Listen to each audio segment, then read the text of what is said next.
Hello दोस्तों, बहुत बहुत स्वागत है आप सबका सब्जेक्ट वेंचर के इस नए वीडियो में, जिसमें हम बहुविकल्पीय प्रश्नों की महत्वपूर्ण श्रृंखला के तहत भूगोल एवं अन्य तथ्यों से संबंधित विभिन्न प्रश्नों की एक श्रृंखला जो कि भारत और विश्व के भूगोल से संबंधित है, आपके लिए लेके आए हैं। मुझे उम्मीद है कि आने वाली प्रवेश परीक्षाओं में यह आपके लिए बहुत ही उपयोगी साबित होगी।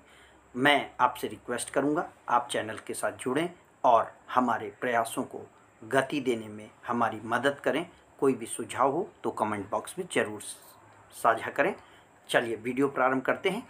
क्वेश्चन फर्स्ट, पृथ्वी की सतह से ओजोन परत की ऊंचाई कितनी है? ओजोन परत पृथ्वी की सतह से कितने ऊपर स्थित है? तो चूंकि ओजोन एक गैस है जिसकी की निश्चित ऊंचाई नहीं बताई जा सकती, इसलिए ऑप्शन में 15 to 40 kilometre, 15 to 40 to 50 kilometre, 40 to 80 kilometre and 100 to 120 kilometre.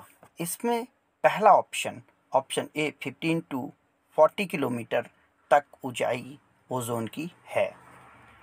कौन सा अक्षांश भारत को दो बराबर भागों में डिवाइड करता है, विभाजित करता है? ऑप्शन ए 23.30 अक्षांश दक्षिण में, 33.30 अक्षांश उत्तर में, 0 डिग्री अक्षांश, या 23.30 डिग्री उत्तर अक्षांश। फ्रेंड्स, भारत की भौगोलिक स्थिति को देखने पर हमें पता चलेगा कि भारत उत्तरी गोलार्ध में स्थित है, इसलिए उत्तर अक्षांश ही होगा।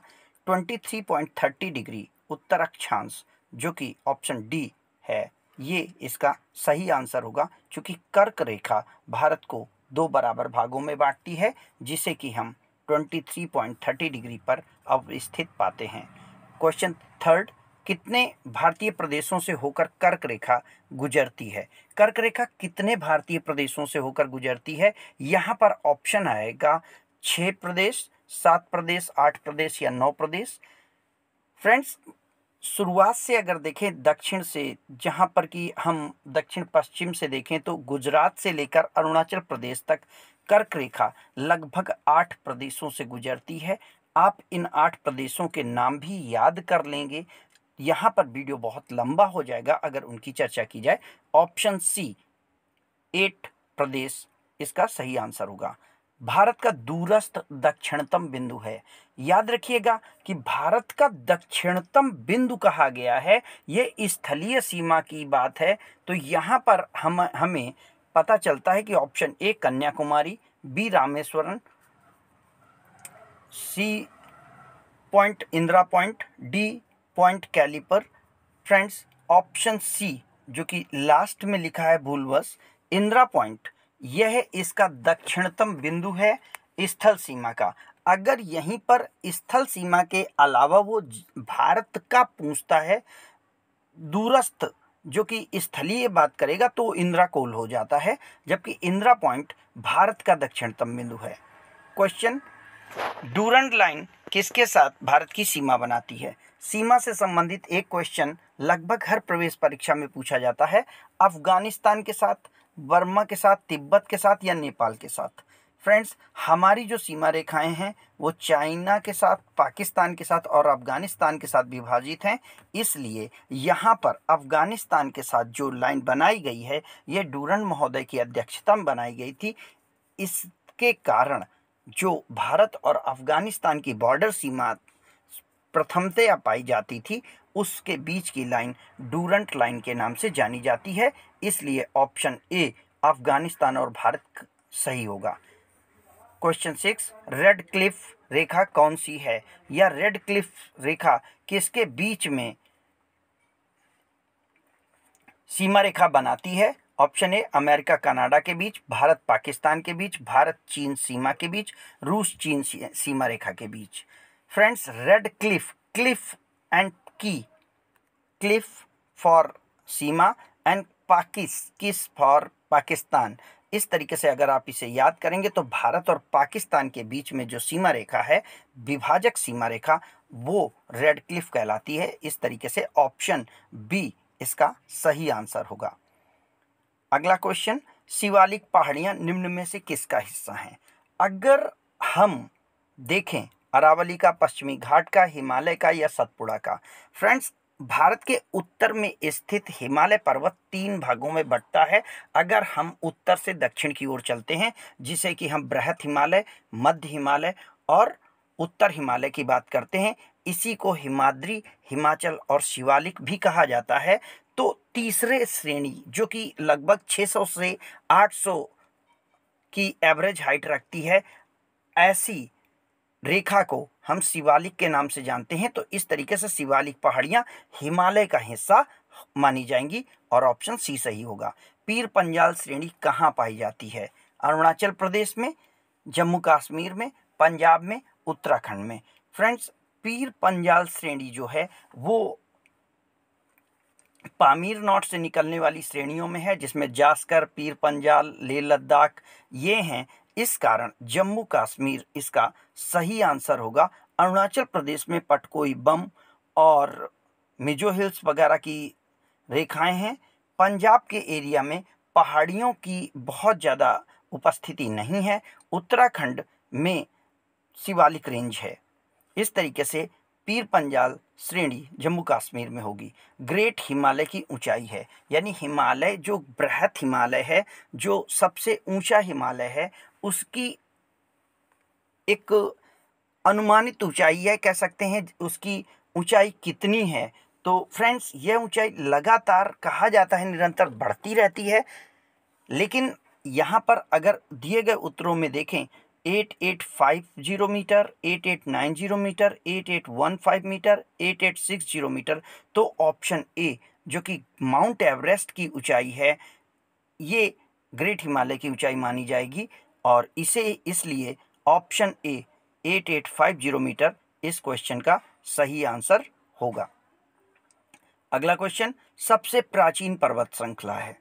जब हम पर्वतों को विभाजित करते हैं तो पर्वतों के विभाजन के समय हम देखते हैं कि पर्वतों को 2 श्रेणियों में बांटा जाता है, या निर्माण के आधार पर नवीन पर्वत श्रृंखला और प्राचीन पर्वत श्रृंखला। तो प्राचीन पर्वत श्रृंखलाओं में जो विश्व के लेवल पर है वहाँ पर यूराल माउंटेन्स वगैरह आते हैं, एंडीज माउंटेन आते हैं, जबकि नए पर्वत श्रृंखला में हिमालय वगैरह आते हैं। भारत के संबंध में और इस क्वेश्चन के आंसर के संबंध में हिमालय, अरावली, विंध्या और सतपुड़ा में से ऑप्शन बी अरावली, जो कि वास्तव में इरोडेड माउंटेन है इस समय, उसकी आंसर सही होंगे। अरावली सबसे पुराना पर्वत है। भारत की दक्षिणतम सबसे ऊंची चोटी, या कह सकते हैं दक्षिण भारत की सबसे ऊंची चोटी कौन सी है? तो हम देखें ऑप्शन अनाईमुड़ी, दोद्दा बेटा, अमरकंटक, महेंद्रगिरी। तो यहाँ पर देखें महेंद्रगिरी एक पर्वत है, अमरकंटक एक जगह है, दोद्दा बेटा एक पहाड़ी है और अनाईमुड़ी एक पर्वत चोटी का नाम है। इस तरीके से इस क्वेश्चन का जो सही आंसर होगा वो ऑप्शन ए अनाईमुड़ी सही ऑप्शन माना जाएगा। भारत की दक्षिणतम सबसे ऊंची चोटी अनाईमुड़ी है, जबकि शिखर की अगर बात आएगी तो गुरु शिखर सबसे बड़ा शिखर माना जाएगा। पूर्वी घाट और पश्चिमी घाट कहाँ मिलते हैं?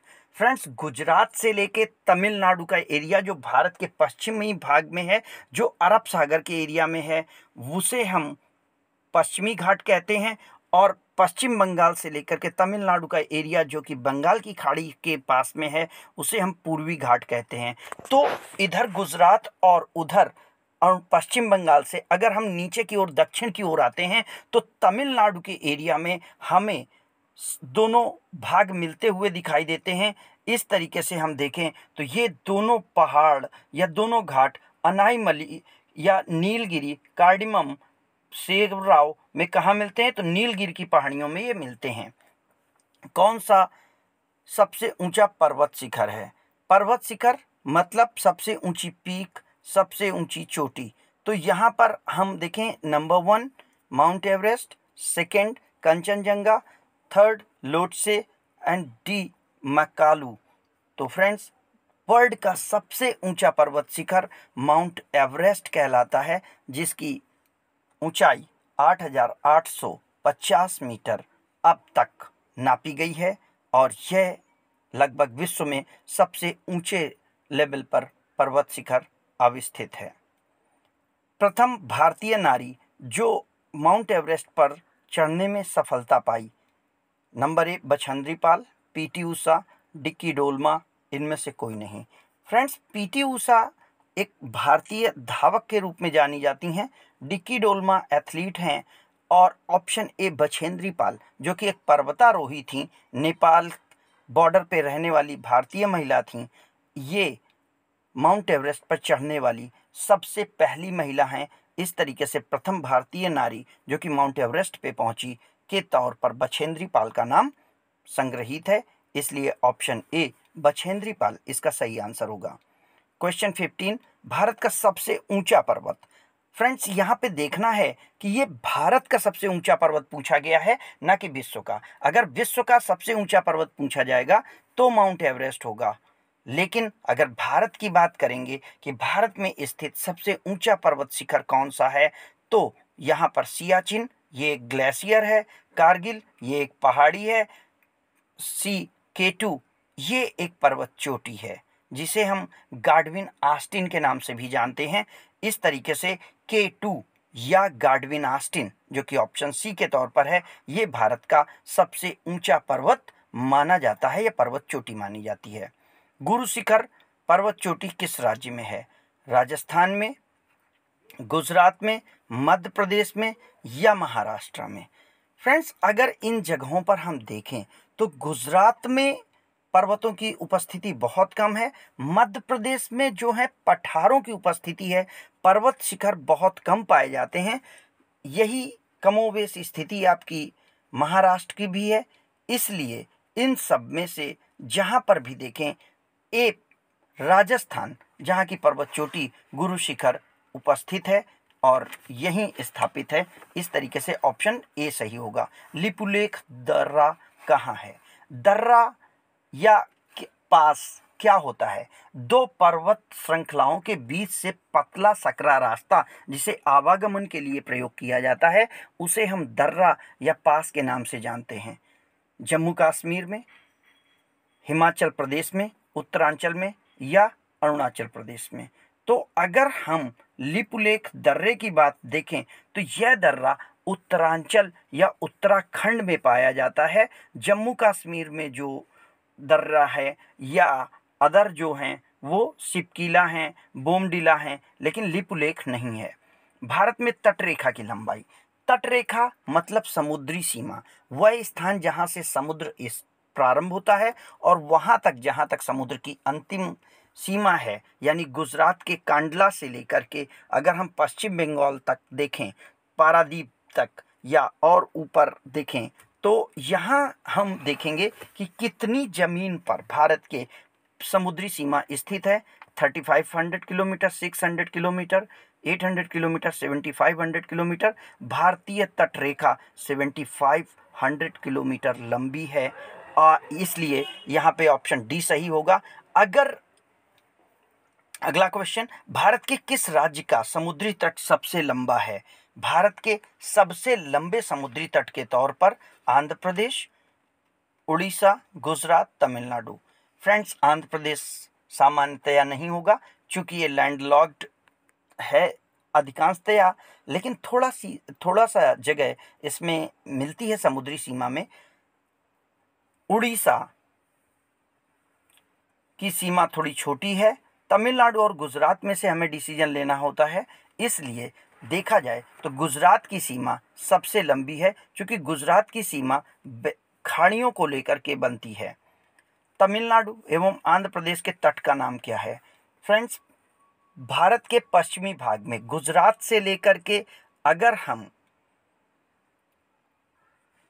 नीचे की तरफ आते जाते हैं, आंध्र प्रदेश, तमिलनाडु, तो जो तट रेखा बनती है जहां पर कि समुद्री मार्ग यानी जल सीमा और थल सीमा मिलती है, वहां पर हमें कौन सा मंडल मिलता है या कौन सा तट मिलता है? Option A Coromandel, B Malabar, C उत्तर सरकार, कोंकण। फ्रेंड्स, कोरोमंडल इसका सही आंसर होगा। 10 डिग्री चैनल अलग करता है। 10 डिग्री चैनल की उपस्थिति अंडमान सी के पास भारत के तमिलनाडु से पूर्व की तरफ है। यह 10 डिग्री चैनल अंडमान को निकोबार आइलैंड से अलग करने में मदद करता है, या ये इन दोनों के बीच में स्थित है, इस कारण अंडमान को निकोबार से अलग करता है। इस तरह ऑप्शन ए अंडमान को निकोबार द्वीप से अलग करने के की बात साबित होती है, और ऑप्शन ए अंडमान निकोबार द्वीप इसका सही आंसर होगा। अगला प्रश्न, बैरन द्वीप कहाँ अवस्थित है? बैरन द्वीप और नारकोंडम ये दो भारत के ज्वालामुखी द्वीप हैं, बंगाल की खाड़ी में, अरब सागर में, भूमध्य सागर में या चीन सागर में। ये भारत की तटरेखा के पास उपस्थित है, इसलिए बंगाल की खाड़ी जो कि भारत के पूर्व में स्थित है, यहाँ पर बैरन और द्वीप और नारकोंडम दो आइलैंड पाए जाते हैं, इसलिए ऑप्शन ए बंगाल की खाड़ी सही आंसर होगा। क्वेश्चन, लक्षद्वीप कहाँ है? हिंद महासागर में, बंगाल की खाड़ी में, अरब सागर में या प्रशांत महासागर में?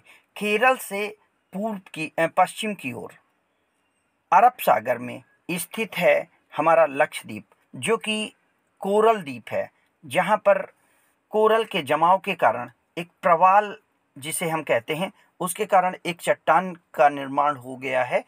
इसी को हम लक्षद्वीप के नाम से जानते हैं। इस तरीके से ऑप्शन बी अरब सागर इस क्वेश्चन का सही आंसर होगा। हिंद महासागर नहीं होगा, बंगाल की खाड़ी पूर्व में पड़ता है। प्रवाल द्वीप है। प्रवाल द्वीप पिछले क्वेश्चन में मैं बता चुका हूं। प्रवाल एक समुद्री जीव होता है जिसका कैल्शियम कार्बोनेट का एक सेल होता है। ये जीव जब डेड करता है तो ये कैल्शियम कार्बोनेट का सेल लगातार जमा होता रहता है, जिससे कि एक स्थल का निर्माण हो जाता है, और इसे हम एक द्वीप समूह के तौर पर जानते हैं। इस तरीके से प्रवाल द्वीप में न्यूमूर, कार निकोबार, अंडमान और लक्षद्वीप, तो ऑप्शन डी लक्षद्वीप प्रवाल द्वीप से निर्मित है। अंडमान वॉल्केनिक एक्टिविटी का रिएक्शन है। Option D. भारत का सबसे छोटा केंद्र शासित प्रदेश कौन सा है? चंडीगढ़, लक्षद्वीप, अंडमान निकोबार आइलैंड या दादर नगर हवेली? फ्रेंड्स, भारत के सबसे छोटे संघ शासित प्रदेश में से लक्षद्वीप का स्थान सर्वप्रथम है। लक्षद्वीप की ऊंचाई समुद्री सीमा से चारों तरफ घिरे होने के कारण लक्षद्वीप सबसे छोटा और दुर्गम केंद्र शासित प्रदेश है, जो कि अरब सागर में स्थित है, इसलिए ऑप्शन सी लक्षद्वीप इसका सही आंसर होगा। थारू लोगों का निवास है। थारू लोग कहाँ निवास करते हैं? थारू एक जनजाति है, अरुणाचल प्रदेश में, उत्तर प्रदेश में, मध्य प्रदेश में या बिहार में? फ्रेंड्स, थारू जनजाति का निवास स्थान, चूँकि थारू जाति, थारू, भोटिया ये नेपाल बॉर्डर से मिले हुए एरिया से संपर्क रखते हैं, इस तरीके से उत्तर प्रदेश थारू जाति के लोगों के निवास के लिए सबसे अहम या सबसे महत्वपूर्ण स्थान है। टोडा जनजाति कहाँ रहती है? टोडा जनजाति ये भी एक जनजाति है। यह जनजाति अरावली पहाड़ियों पर रहती है, मध्य प्रदेश में रहती है, या नीलगिरी की पहाड़ियों पर रहती है, या विंध्याचल की पहाड़ियों पर रहती है। तो टोडा जनजाति जो है वो दक्षिण भारत की एक मानी हुई या एक प्रमुख जनजाति के तौर पर हम जानते हैं, और दक्षिण भारत की जो पर्वतीय क्षेत्र हैं जहाँ पर कि नीलगिरी की पहाड़ियाँ हैं, वहाँ पर टोडा जनजाति की निवास स्थान दिखाई गई है, या हम उसे पाते हैं। इस तरीके से ऑप्शन सी नीलगिरी की पहाड़ियाँ इसका सही आंसर होगा। बांग्लादेश में गंगा को जाना जाता है। फ्रेंड्स, गंगा भारत के गंगोत्री के पास से उद्गम होकर के बहती हुई विभिन्न स्थानों से बांग्लादेश में इंटर करती है, जहां पर कि असम से बहती हुई सांगपो रिवर आती है, जिसे हम ब्रह्मपुत्र के नाम से जानते हैं। ब्रह्मपुत्र और गंगा रूपनारायणगंज के पास मिलने के बाद आगे बढ़ती हैं, और गंगा का जो नाम है वो बदलकर पद्मा हो जाता है। इस तरीके से यहाँ हम ऑप्शन बी को सही करेंगे। बांग्लादेश में गंगा का नाम पद्मा है। मैकमोहन रेखा है। ऑप्शन भारत और चीन की सीमा रेखा, भारत श्रीलंका की सीमा रेखा, भारत भूटान सीमा रेखा, भारत पाकिस्तान सीमा रेखा। फ्रेंड्स, भारत के साथ सीमा रेखा श्रीलंका की कोई है नहीं, भूटान की ऐसी कोई निश्चित सीमा रेखा नहीं है, भारत पाकिस्तान की सीमा रेड क्लिफ है। एक ही ऑप्शन बचता है जो भारत चीन सीमा रेखा है, ये मैकमोहन रेखा के नाम से जानी जाती है और ये हमारी मैकमोहन सीमा रेखा सही होगी। गलवान घाटी में जो गत वर्ष विवाद हुआ था वो मैकमोहन रेखा का ही था। क्वेश्चन 30, गंगा का उद्गम स्थल है। उद्गम स्थल उस स्थान को कहते हैं जहां से किसी नदी का निर्माण होता है। नदी का निर्माण उत्तर भारत में एक ग्लेशियर जिसे कि हम देखते हैं, जिसके पिघलने के कारण बर्फ का पानी बदलता है और वहां से एक नदी का निर्माण होता है। तो फ्रेंड्स, गंगा का निर्माण बंदरपूछ, नीलकंठ, चौखंबा या गंगोत्री कहाँ से होता है? तो गंगोत्री, ऑप्शन सी इसका सही आंसर है। क्वेश्चन 31, यमुना नदी का उद्गम स्थान क्या है? Answer A Chaukhamba, B Bandarpunch, C Nanda Devi, D Neelkanth. Friends, Ganga नदी का उद्गम स्थान बंदरपूछ के नाम से जाना जाता है। यह निवास स्थान भी उत्तराखंड के पास में स्थित है। इस कारण ऑप्शन बी, जो कि नीचे लिखा हुआ है सी के स्थान पर भूलवश, यह इसका सही आंसर होगा। बंदरपूछ यमुना नदी का उद्गम स्थान है। ब्रह्मपुत्र नदी को भारत में तिब्बत में किस नाम से जाना जाता है? ब्रह्मपुत्र नदी तिब्बत के मानसरोवर लेक से निकलती है और यह नदी पूर्व की ओर बहती है। पूर्व की ओर बहते हुए यह नदी नामचा बारवा नाम के एक पर्वत के पास से दक्षिण की ओर कट लेती है और वहां पर अरुणाचल प्रदेश में प्रवेश करती है। इसके पहले का इसका नाम सांगपो रिवर के नाम से जाना जाता है। इस तरीके से तिब्बत में गंगा ब्रह्मपुत्र को सांगपो रिवर के नाम से जानते हैं। क्वेश्चन 33, अमरकंटक में किस नदी का उद्गम स्थल है? अमरकंटक जो जगह है यह मध्य प्रदेश में है फ्रेंड्स, और अमरकंटक की पहाड़ियों से निकलने वाली रिवर जो है वो नर्मदा रिवर है। इसलिए ऑप्शन सी नर्मदा रिवर इसके लिए सबसे सही ऑप्शन होगा। नर्मदा और ताप्ती भारत की रिफ्ट वैली से बहने वाली नदियां हैं जो कि अरब सागर में गिरती हैं।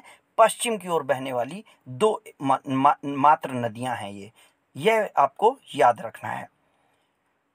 क्वेश्चन 34, अरब सागर में गिरने वाली नदी कौन सी है? पीछे के क्वेश्चन में मैंने आपको बताया है कि दक्षिण भारत की 4 नदियां महानदी, गोदावरी, कृष्णा और कावेरी बंगाल की खाड़ी में गिरती हैं, जबकि नर्मदा और ताप्ती रिफ्ट वैली से बहती हुई अरब सागर में गिरती हैं। याद रखना है, नर्मदा और ताप्ती एस्चुअरी बनाती हैं, वो डेल्टा नहीं बनाती हैं क्योंकि उनका प्रवाह बहुत तीव्र रहता है। ये बंगाल की खाड़ी में गिरती हैं, रिफ्ट वैली से बहती हैं। इस तरीके से इस ऑप्शन में बी ऑप्शन नर्मदा सही ऑप्शन होगा। गंगा, यमुना उत्तर भारत की नदियां हैं, गोदावरी बंगाल की खाड़ी में गिरने वाली नदी है। क्वेश्चन 35, प्रायद्वीपीय नदियों में से कौन सी नदी सबसे लंबी है? प्रायद्वीप क्या कहलाता है? गुजरात की जगह से लेकर के तमिलनाडु से होते हुए पश्चिम बंगाल तक का वो एरिया जो 3 तरफ से पानी से घिरा है उसे हम प्रायद्वीप के नाम से जानते हैं। तो इस जगह पर बहने वाली नदियां 2 भागों में बंटती हैं, अरब सागर और बंगाल की खाड़ी में। कृष्णा, गोदावरी, कावेरी और महानदी में से सी गोदावरी, जिसे कि हम दक्षिण की गंगा के नाम से जानते हैं, सबसे सही ऑप्शन होगा। भारत का सबसे बड़ा जलप्रपात जोग किस नदी पर स्थित है? जोग भारत का सबसे बड़ा जलप्रपात है जिसे हम गरसोपा भी कहते हैं। यह कावेरी नदी पर स्थित है या सरस्वती नदी पर, गोदावरी नदी पर या नर्मदा नदी पर, आपको यह बताना है। फ्रेंड्स, जोग जलप्रपात सरस्वती नदी पर स्थित है। यह भारत का सबसे ऊंचा जलप्रपात भी शायद माना जाता है। आप इस चीज़ को गूगल कर सकते हैं। सरवती नदी पर जोग जलप्रपात स्थित है। यह बात क्लियर है और इसलिए ऑप्शन ए सही होगा।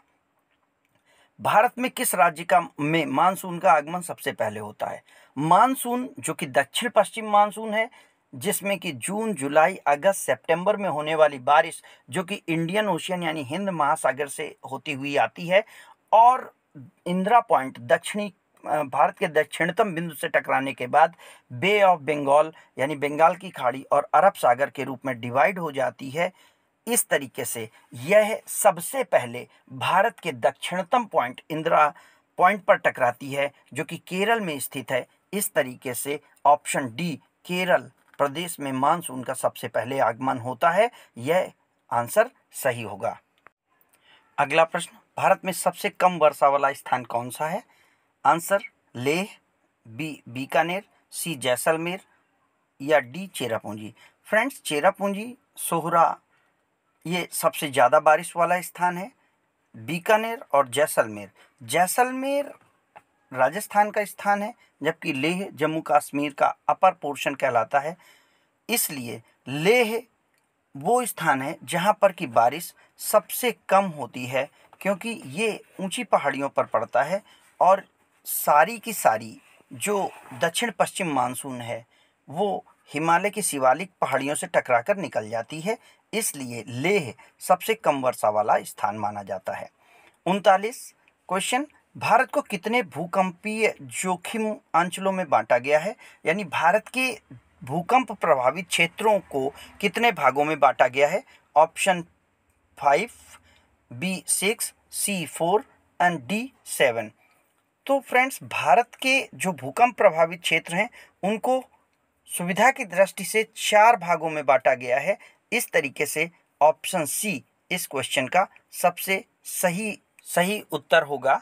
भूकंप को नापने के लिए हम रिक्टर स्केल पर इसकी तीव्रता को नापते हैं और सिस्मोग्राफ के माध्यम से भूकंप की तीव्रता को नापा जाता है। भूकंप के जोन में से 4 प्रभावित जोन हैं, इसलिए 39 का ऑप्शन सी सही होगा। रेगर मिट्टी या काली मिट्टी सबसे ज़्यादा पाई जाती है? रेगर मिट्टी, काली मिट्टी ये वॉल्केनिक एक्टिविटी से रिलेटेड है और ये उन्हीं स्थानों पर पाई जाती है जिसका पेरेंट मटेरियल वहीं उपलब्ध होता है। रेगर मिट्टी और काली मिट्टी को हम एक्स सीटू सॉइल ना कह के इन सीटू सॉइल कहते हैं क्योंकि इसका पेरेंट मटेरियल वहीं पर मिलता है। भारत में महाराष्ट्र का एरिया जहाँ पर कि आपकी काली मिट्टी पाई जाती है, इसके लिए सर्वोत्तम एरिया है। इसलिए ऑप्शन ए महाराष्ट्र इसके लिए सही जवाब होगा, सही इसका आंसर होगा। क्वेश्चन 41, किस प्रदेश के मैदान में लावा मिट्टियां पाई जाती हैं? तो फ्रेंड्स, जब हम प्रदेश के मैदान की बात करेंगे तो महाराष्ट्र का प्रदेश आएगा, लेकिन जब यहाँ पर क्षेत्र दे दिए गए हैं तो छत्तीसगढ़ का मैदान, सरयू पार का मैदान, मालवा का पठार या शिलोंग का मैदान कहाँ पर पाया जाता है? तो फ्रेंड्स देखेंगे तो महाराष्ट्र का एरिया जो कि मध्य प्रदेश के एरिया से थोड़ा मिक्स होता हुआ रहता है, यहाँ पर मालवा पठार पाया जाता है। इसलिए मालवा पठार में ब्लैक सॉइल, काली मिट्टी या लावा मिट्टी या रेगर सॉइल की उपस्थिति पाई जाती है। इसके कारण ऑप्शन सी इसका सही जवाब होगा। क्वेश्चन 42, नागार्जुन सागर परियोजना कहाँ पर है? किस नदी पर नागार्जुन सागर परियोजना का निर्माण किया गया है? ऑप्शन ए गोदावरी पर, बी कृष्णा नदी पर, सी पेनगंगा नदी पर या डी तुंगभद्रा रिवर पर। आपको बताना है इनमें से किस नदी पर नागार्जुन सागर परियोजना का निर्माण किया गया है। नागार्जुन सागर परियोजना कृष्णा नदी पर बनाई गई है। इस तरीके से ऑप्शन बी कृष्णा नदी इस क्वेश्चन का सही जवाब होगा। अगला क्वेश्चन, हीराकुंड बांध किस नदी पर बना है? शिवनाथ नदी, नर्मदा नदी, महानदी या सोन नदी। फ्रेंड्स, हीराकुंड बांध जो है ये महानदी पर बना हुआ है और ये उड़ीसा का बहुत ही महत्वपूर्ण बांध है। उड़ीसा प्रदेश के आर्थिक विकास और सिंचाई के संसाधनों के मामले में जो हीराकुंड बांध की उपस्थिति है वो एक महत्वपूर्ण भूमिका निभाती है। जल विद्युत और सिंचाई के क्षेत्र में भी इसका महत्वपूर्ण योगदान है, इसलिए ऑप्शन सी महानदी सही ऑप्शन होगा। अगला क्वेश्चन, भारत में सर्वाधिक कोयला भंडार कहाँ पाया जाता है? Option A Chhattisgarh, B Jharkhand, C Madhya Pradesh या डी उड़ीसा। फ्रेंड्स, झारखंड बिहार का एक क्षेत्र पहले था, छत्तीसगढ़ मध्य प्रदेश का क्षेत्र था। ये दोनों प्रदेश जब आपस में नहीं विभाजित हुए थे तो बिहार राज्य कोयला उत्पादन के लिए सर्वोत्तम था। वर्तमान में उसका कोयला प्रदेश झारखंड के अंतर्गत आता है, इसलिए ऑप्शन बी झारखंड प्रदेश इसका सबसे सही जवाब होगा क्वेश्चन 44 के लिए। टिहरी बांध कहाँ बना है? ऑप्शन ए टिहरी नदी पर, यमुना नदी पर, अलकनंदा नदी पर या गंगा नदी पर। टिहरी बांध या टिहरी परियोजना फ्रेंड्स किस नदी पर बनाई गई है, इसके लिए आपको कंफ्यूज नहीं होना है। टिहरी नाम की कोई नदी नहीं है, टिहरी एक जगह है जहां पर गंगा नदी पर यह बांध बनाया गया है।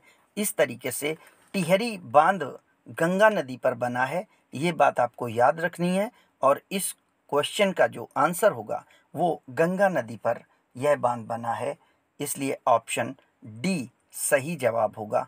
आपको टिहरी नदी टिक नहीं करना है। क्वेश्चन 46, भारत में कहवा का सबसे बड़ा उत्पादक राज्य क्या है?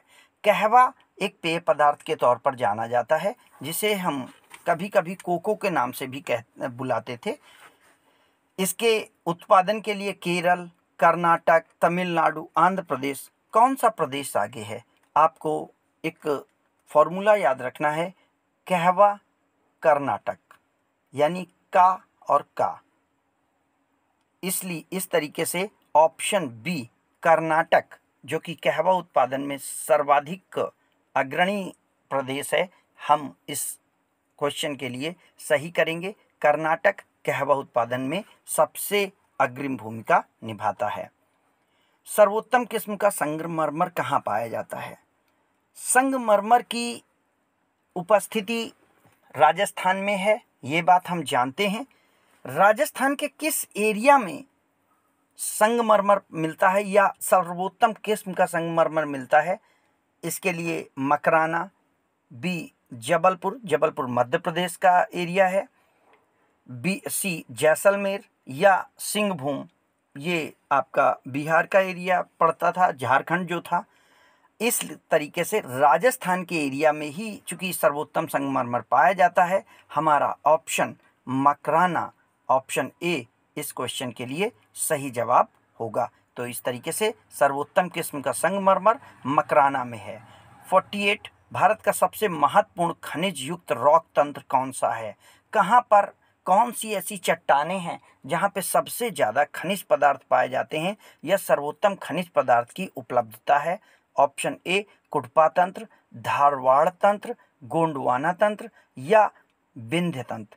तो आपको याद रखना है, ये गोंडवाना चट्टानें जो हैं वो हमारी सबसे पुरानी चट्टानें हैं। गोंडवाना कोलफील्ड भी है और मिनरल के लिए भी है, लेकिन जब हम देखें कि महत्वपूर्ण खनिज कहाँ मिलते हैं तो धारवाड़ तंत्र जो हमारा है वो सही आंसर होगा। इसलिए ऑप्शन बी भारत का सबसे महत्वपूर्ण खनिज तंत्र एरिया धारवाड़ है। क्वेश्चन 49, भारत के में पेट्रोलियम का अग्रणी उत्पादक राज्य कौन सा है? फ्रेंड, अग्रणी उत्पादक राज्यों में चूंकि जहां पर से तेल की निकासी होती है वहां दो ऑप्शन हमारे सामने प्रमुख आते हैं, एक आता है असम और दूसरा आता है गुजरात। लेकिन अगर हम मात्रात्मक दृष्टि से देखें तो असम से निकलने वाला मिनरल ऑयल गुजरात के निकलने वाले मिनरल ऑयल से बहुत कम मात्रा में होता है। इस तरीके से भारत में पेट्रोलियम पदार्थ की उत्पादकता के संदर्भ में गुजरात नंबर 1 पे रहता है, इसलिए ऑप्शन बी इसका सही जवाब होगा। क्वेश्चन 50, भारत में कुल उत्पादित ऊर्जा में नाभिकीय ऊर्जा का कितना प्रतिशत है?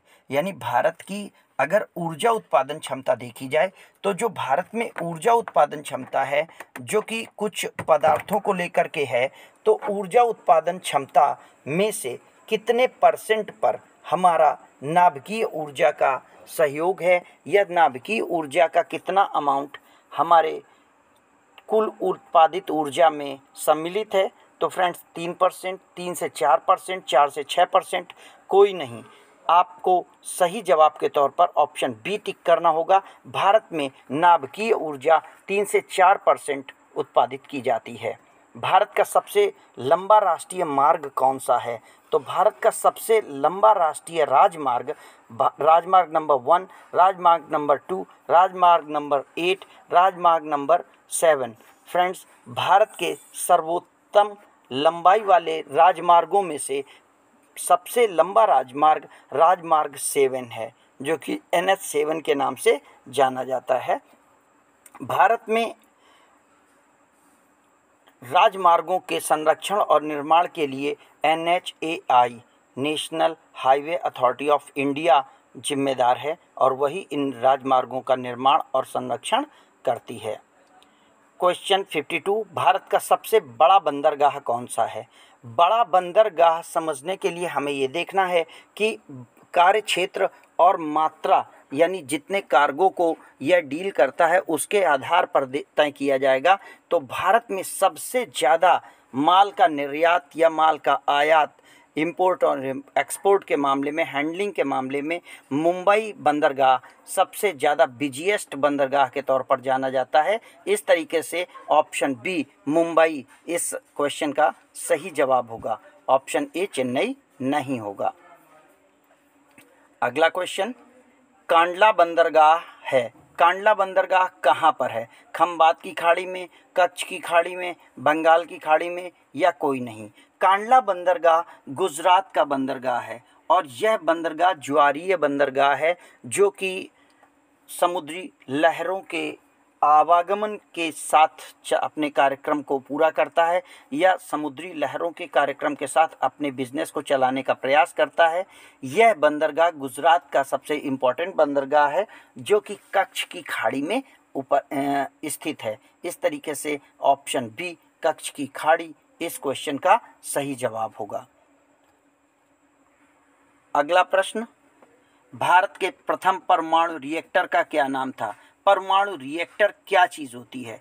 भारत में नाभिकीय ऊर्जा के निर्माण के लिए नाभिकीय रिएक्शन को कंट्रोल करने के लिए जिस रिएक्शन कंट्रोलर का प्रयोग किया जाता है उसे हम रिएक्टर का नाम देते हैं। भारत में निर्मित पहले रिएक्टर के तौर पर हमें कौन सा रिएक्टर मिला था? अप्सरा, कामनी, रोहिणी या उर्वशी? फ्रेंड्स, भारत का प्रथम नाभिकीय रिएक्टर अप्सरा था। इस तरीके से ऑप्शन ए इस क्वेश्चन का सही जवाब होगा। कृष्ण छिद्र सिद्धांत किसके द्वारा दिया गया था? कृष्ण छिद्र सिद्धांत एक ऐसा सिद्धांत है जो कि काले छेद के तौर पर जाना जाता है। इसे हमारे किस वैज्ञानिक ने दिया? सीवी रमन ने, एच.जे. भाभा ने, या डॉक्टर चंद्रशेखर ने, डॉक्टर हरगोविंद खुराना ने? आपको बताना है इनमें से किस वैज्ञानिक ने इस सिद्धांत की खोज की थी। फ्रेंड्स, डॉक्टर चंद्रशेखर का नाम कृष्ण छिद्र सिद्धांत के साथ जुड़ा हुआ है। इस तरीके से ऑप्शन सी डॉक्टर चंद्रशेखर इस क्वेश्चन का सही जवाब होगा। सूर्य के निकटतम ग्रह कौन सा है? आपको पता है हमारा सौरमंडल सूर्य के चारों ओर चक्कर लगाता है, या हमारे सौरमंडल के सभी ग्रह हमारे ग्रह सूर्य के आसपास चक्कर लगाते हैं। और सूर्य से जब हम आपको देखते हैं, ग्रहों की उपस्थिति देखते हैं, तो बुध, शुक्र, पृथ्वी, इस तरीके से हम आगे बढ़ते हैं। तो सबसे पहला ग्रह जो कि सूर्य के सबसे निकटतम है उसे हम बुध के नाम से जानते हैं। और इस तरीके से ऑप्शन ए बुध इस क्वेश्चन का सही जवाब होगा। हम इसके लिए कुछ और भी चीज़ें देख सकते हैं। बुध सबसे नज़दीक है सूर्य के। क्वेश्चन 57, किस ग्रह के उपग्रह नहीं हैं?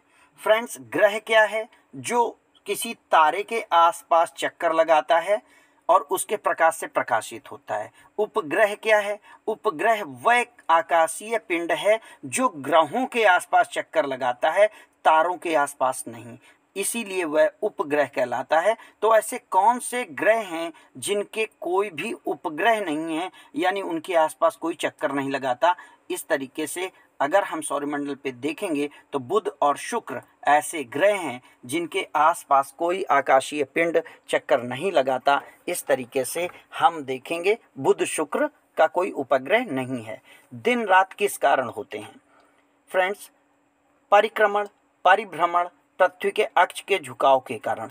तो अगर हम देखें तो परिक्रमण जो है वो पृथ्वी जब सूर्य के चारों ओर चक्कर लगाती है, जो कि 365 दिनों का लगभग एक काल होता है, उसे हम परिक्रमण कहते हैं। जबकि पृथ्वी अपनी एक्सिस पर घूमती है तो उसे हम परिभ्रमण कहते हैं, और ये 24 घंटे में होता है। दिन और रात परिभ्रमण के कारण होते हैं, इसलिए ऑप्शन बी अपने अक्ष पर घूमने वाली प्रक्रिया के कारण सही होगा। क्वेश्चन 59, सिस्मोग्राफ मापता है। सिस्मोग्राफ आपको सिस्मिक वर्ड जो है वो वेवलेंथ से रिलेटेड है, एंड ग्राफ का मतलब मेजरमेंट है या सेल्फ रिकॉर्डिंग कैपेसिटी है। यहाँ पर सिस्मोग्राफ जो है वो क्या नापता है? तो हृदय की गति ये स्फिग्नोमैनोमीटर से नापी जाती है। पेड़ों की ऊंचाई जो होती है ये दूसरे किसी इंस्ट्रूमेंट गैल्वेनोमीटर है या अल्टीमीटर है, इससे नापी जाती है। जबकि भूकंप की तीव्रता सिस्मोग्राफ से नापी जाती है। इस तरीके से ऑप्शन सी भूकंप की तीव्रता सही आंसर होगा। विश्व में सर्वाधिक लवणीय झील है खारे पानी की झील, जिसमें कि वास्तव में इतना खारापन है कि अगर कोई लिविंग थिंग्स उससे होकर के गुजरती है तो उसकी मृत्यु निश्चित है। ऐसा इस कारण होता है क्योंकि सूर्य के ऊष्मा के कारण उसका जो साफ पानी है वो वाष्पोत्सर्जन के कारण वाष्पित हो चुका है और वहाँ खनिज लवण बचे हुए हैं। ऐसी जगह का नाम है मृत सागर, इसलिए ऑप्शन सी मृत सागर इस क्वेश्चन का सबसे सही आंसर होगा। अगला प्रश्न, विश्व की सर्वाधिक गहरी झील कौन सी है? टिटिकाका, विक्टोरिया, बैकाल या मृत सागर? मृत सागर फ्रेंड्स सबसे लवणीय झील है। टिटिकाका ऊंचाई में है। विक्टोरिया और बैकाल में से हमें ऑप्शन देखना है। बैकाल झील जो है वो सबसे गहरी झील है, सबसे कह सकते हैं जिसकी गहराई सबसे ज़्यादा है। इस तरीके से ऑप्शन सी बैकाल इस क्वेश्चन का सही जवाब होगा। अगला प्रश्न, प्रश्न नंबर 62, विश्व की सबसे बड़ी ताज़े पानी की झील कौन सी है? ताज़े पानी की जो कि फ्रेश वाटर से संबंधित है और सबसे बड़ी झील है लेक बैकाल, ये सबसे गहरी है। डल झील ये अपनी सुंदरता के लिए जानी जाती है और उपर्युक्त में से कोई नहीं। Option B Lake Superior. इस क्वेश्चन में लेक सुपीरियर को हम सही करेंगे। ऑप्शन बी लेक सुपीरियर जो कि ताजे पानी की सबसे बड़ी झील है। इसलिए इस क्वेश्चन का ऑप्शन बी लेक सुपीरियर सही जवाब होगा। अगला प्रश्न, ओजोन परत है। ओजोन परत कहाँ पर है? क्षोभ मंडल में, संताप मंडल में, बहर मंडल में या कोई नहीं? फ्रेंड्स, हमारे वायुमंडल के जो विभिन्न स्तर हैं जिनमें कि क्षोभ मंडल, संताप मंडल, आयन मंडल, आयनोस्फीयर जिसे हम कहते हैं, रेडियो एक्टिव वेव्स जहाँ पर हैं, लेकिन जो ओजोन लेयर है वो समताप मंडल के निचले भाग पर है, इसलिए समताप मंडल इस क्वेश्चन का सही जवाब होगा। ओजोन परत समताप मंडल में स्थित है। Thank you friends, thank you for watching the video. अगर आपको ये वीडियो अच्छा लगा इसे लाइक करें, सब्सक्राइब करें, अपने दोस्तों तक इसे शेयर करें। हमसे क्या कमी हो रही है या क्या चीज़ है जो छूट रही है, इस विषय पर अपने सुझाव कमेंट बॉक्स में ज़रूर दें। हमें आपके कमेंट बॉक्स पे सुझावों का इंतज़ार रहेगा। धन्यवाद।